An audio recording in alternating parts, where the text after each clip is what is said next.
Hello and welcome to Glitch History, the show where we take a deep dive into the history of glitches in video games, how they affected casual play as well as speedruns, and how they were utilized in each context.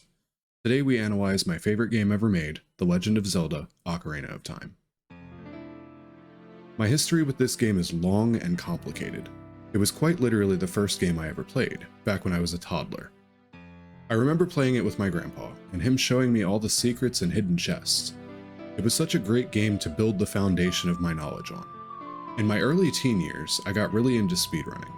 As a result, I spent several hundred hours grinding this masterpiece of a game, until I finally ended up with a time of 22 minutes and 34 seconds.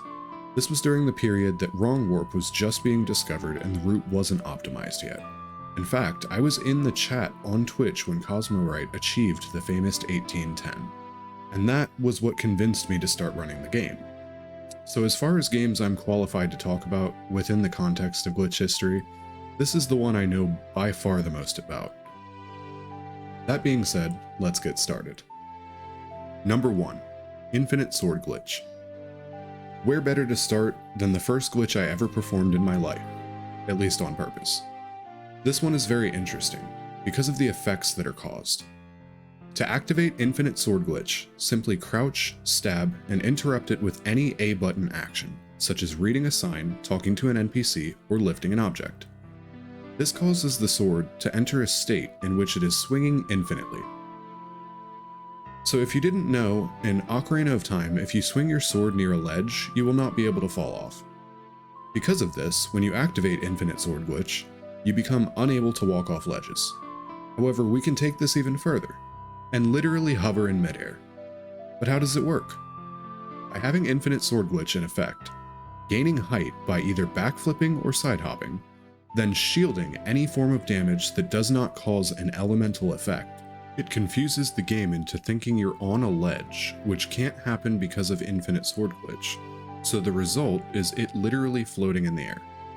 You can also change your facing direction by Z-targeting something, then wiggling the control stick in a very specific way. As you can assume, both of these things have countless uses within speedruns and casual play.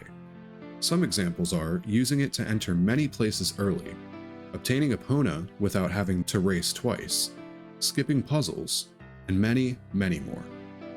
It would probably be impossible to try to calculate the amount of time that has been saved over the years by incorporating these glitches into speedrun routes.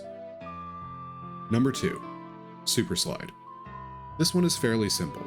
In the most basic form, you simply roll into a bomb, press A to pick it up, and hold shield. If done with proper timing, the bomb will blow up and you will rocket backwards at the fastest speed accessible in the game. This, however, leads into Hyper Extended Super Slide and Water Extended Super Slide. To explain those terms, first we have to talk about the control stick. Specifically, the smallest input you can perform on it.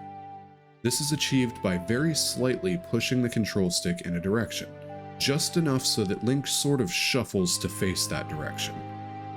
Now, same as before, we roll into the bomb, but this time we don't press A to pick it up. Instead, we hold that position on the control stick and shield at the right time. This results in the same movement speed, however you can steer. At least sort of. Since you're moving backwards, your turning, of course, will be backwards. Hold left to turn left, causing you to go right, and vice versa. For Water Extended Super Slide, it's a little bit different. So I'll just show you a clip and explain the interaction after. So what exactly happened there? In this game, if you jump slash into a wall, you will be propelled backwards, and by holding that same small input as before, you can enter the water and exit before you surface.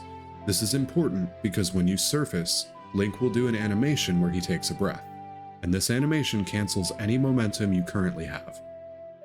However, by exiting before you surface, you preserve that speed.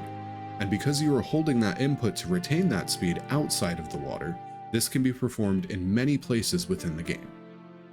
In terms of actual calculatable speed, if running forward is a 1, then Super Slide and Extended Super Slide would be around a 5 or 6. so it goes without saying that this is one of the most valuable tools in a speedrunner's arsenal. Number 3, Wrong Warp. Oh boy, this one is complicated. So to start, in Ocarina of Time, every map within the game has its own map ID, and every cutscene within a map has its own separate ID. For example, the first time you enter Kakariko Village, there is a cutscene where it shows you the town. This would be cutscene value 1. There is also a cutscene that plays once you have the Forest, Fire, and Water medallions. The cutscene with Sheik, where you're taught the Nocturne of Shadow. This would be cutscene value 2. Now, a wrong warp works by loading a certain zone and forcing a cutscene value to that zone. However, if the destination doesn't have a cutscene tied to it in memory, it will combine the values, causing you to warp to a different location entirely. Now, this is a very, very simplified explanation of how it works. However, the term wrong warp should make much more sense now. Now the question becomes, how do we achieve this? How do we manipulate the game in such a way? Well, I will give you the example that everyone knows. Queen Gohma boss room to Ganon's castle collapse. For this explanation, I will be using Cosmo Writes 1810 as the example, as I feel most people have seen that video, but I will link it in the description for anyone who hasn't seen it and is interested. Cosmo starts the fight by moving in a very specific way to lure Gohma over to the rock wall, blocking the door, starting Infinite Sword Glitch off of Gohma in the process. With Gohma in this position, you can do a backflip to cause a hover. However, you don't gain enough height and fall back to the ground. Now you get pushed through the wall because of Gohma being in just the right position. Now you pull out your Deku Stick and roll into the wall to be able to barely hit Gohma with the hitbox. This is all so that we can exit the room after killing her. Upon re-entering the room, Cosmo immediately turns around to face the door, and drops the bugs they have in their bottle and re-catching them in the bottle. This is to get Link into a state where he is holding a blue bottle, or a bottle with something in it. Next, we Z-target and walk back until the very top of the bump, then backflip 3 times, and on your third backflip, you press the button with your bottle and the Deku Stick button. This puts Link in a state called Ocarina items, which is caused by the game getting confused and defaulting to the Ocarina action. What really matters here is that we can now cancel the blue warp cutscene and regain control of Link. As soon as it is cancelled, we turn, Z-target, and throw a Deku Nut. Then we walk sideways, swing the Deku Stick, shield, and side hop, all with very specific timing. This is to ensure that we reach the door and open it at the perfect time to force the cutscene value to apply to the room before Gohma. This all together is what causes the game to warp you into Ganon's castle. Now the best part about this wrong warp is that it ended up being the perfect storm, because if it were to drop you off anywhere at all before the tower collapse, you wouldn't be able to continue, as you need light arrows to fight Ganondorf. And you might be thinking, don't you need to use the Master Sword to kill Ganon? The answer is yes. However, the game decides to disarm Link at the beginning of the fight by removing the Master Sword from your possession, even if you've never picked it up before, simply because the game thinks you absolutely have to have it to reach this point in the first place. And so it ended up being perfect. The game gives us exactly what we needed to win. Number 4, movement tech. Boy, that was a long explanation in the last paragraph, huh? So let's break it up with a bit of background on how the movement in this game works. Backflips, side hops, and rolls. They might seem basic, sometimes useless even, but they are actually by far one of the most useful things to speedrunners in the entire game. These are all known as fixed movements, or in other words, they will always travel the same distance on flat ground when repeated over thousands of times. Knowing this, we can use it as a major advantage. I'm now going to show you 3 separate clips, and I will continue the explanation between each one.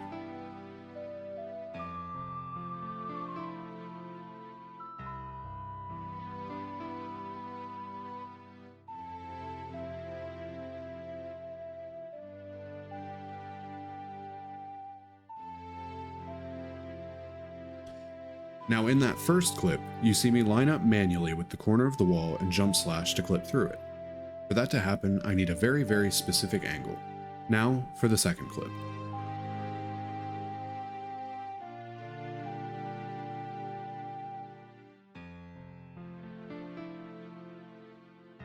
Now in this clip, you see me line up with the wall almost perpendicular to the corner I'm clipping into.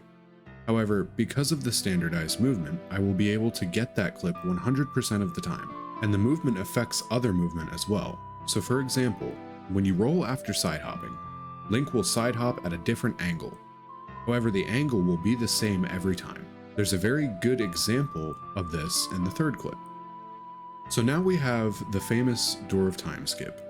The way this one works is by having the correct facing angle perpendicular to the left side of the door. And the left side is a slight gap that we can actually fit into with specific standard movements. So as you see, you combine a backflip, a roll, and a side hop, and that gives you the perfect angle and momentum to squeeze just through the door. Finally, we jump slash to get that little bit of extra forward distance to land back in bounds. However, with this one, there's a very specific angle you need to hold on the control stick when you do the roll, but it's fairly easy to learn, and very consistent once you do. I will link a video in the description that shows the in-depth inputs on how to do this for those of you who are interested. With all of this being said, you can imagine how many different places these movement setups can be used to get very fine angles that would take much more time to set up manually. Number 5, Mega Flip or Mega Side Hop. So what exactly is a Mega Flip? You remember when we were talking about super slides earlier in the video? A Mega Flip is basically a super slide speed applied to a backflip or side hop, and it's also done in very much the same way. So the order of actions goes as follows. Roll into the bomb with a specific timing as it's about to explode. Then, as it's exploding, you should be able to see it hit you, and you hold backwards on the control stick. 2 or 3 frames later is when you hit the A button to backflip. As it hits your shield, these actions combined will result in a super slide speed applied to your backflip. This has many uses across many of the speedrun categories. You can also mega flip and mega side hop off of enemies, and really anything that has a damaging hitbox theoretically. One of the most famous uses of this is in the Deku Tree, where runners are able to use the Deku Baba on the first floor to skip the entire basement section and skip straight to Goma. Although this is usually used as a backup strategy, as you can just use the momentum from jump slashing the wall at the right angle to get the same effect. Number 6, Reverse Bottle Adventure. Reverse Bottle Adventure, not to be confused with regular old Bottle Adventure, which I will explain in the next entry, is a very complicated glitch, much like Wrong Warp. And like Wrong Warp, it requires a detailed explanation to understand what exactly is going on.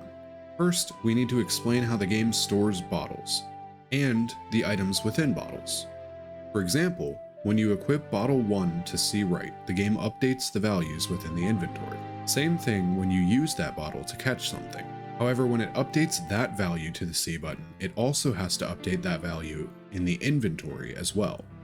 So normally it will check 3 addresses over from the button that is storing the bottle. Now, we need to make our B button a bottle. To do this, we have a couple options. However, my favorite method is by stealing the fishing rod. To do this, get the fishing rod, backflip into the water when the water lines up roughly with Link's neck, and hold forward. Now press A to dive and spam B until Link pops out of the water and starts falling to the ground. If done correctly, you will have cast the fishing rod, but you will still be able to move. Simply leave and enter the water of Lake Hylia. This will default your B button to value 0, which is Deku Sticks. Now, if you're on the original Nintendo 64 version, if you have any Deku Sticks, it will crash. But if not, you can drop your bottled bugs and then catch them, backflip, press the bottle button, and press B. If done properly, you will have a bottle on B. Once this has been achieved, we can move forward. And as we've previously established, when it updates the value of a bottle, it pulls the value that it updates it to from 3 addresses over, which in this case happens to be C right. Now in Ocarina of Time, there are 24 inventory slots. However, there are 54 separate addresses that you can have on your C buttons. What this means is that you can exceed the inventory slots and start writing values into your other menu locations, such as giving yourself bomb bags, quivers, wallets, gauntlets, medallions, songs. The list goes on.